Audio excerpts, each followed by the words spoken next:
એક શહેર હતું. તે શહેરમાં એક ભૂત બંગલો હતો. તે બંગલામાં એક ચૂડેલ રહેતી હતી.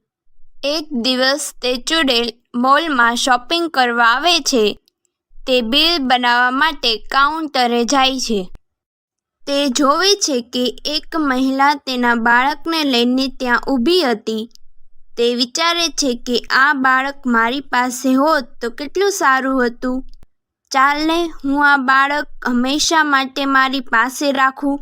તે ચૂડેલ પેલી મહિલાનો પીછો કરે છે.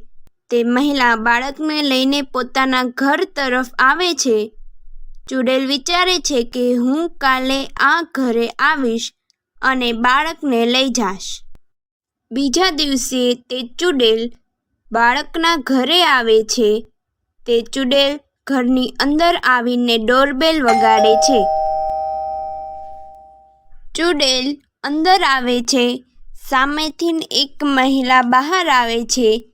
તેણે પૂછ્યું, તમે કોણ? હું બાળકોની રસી મૂકવા આવી છું. ચાલો ચાલો, મારે પણ મારા બાળકોની રસી મુકાવી છે. એમ કહીને તે બંને અંદર ચાલ્યા જાય છે. તમે અહીં ઊભા રહો, હું તમારા માટે પાણી લઈને આવું. તેમ કહીને તે અંદર પાણી લેવા જાય છે. ચૂડેલ પોતાના અસલી રૂપમાં આવે છે. તે બાળકને પોતાની ગોદમાં લઈને ત્યાંથી ગાયબ થઈ જાય છે. ચૂડેલ તે બાળકને લઈને પોતાના ઘરે આવે છે અને હંમેશા માટે તે બાળકને પોતાની પાસે રાખે છે.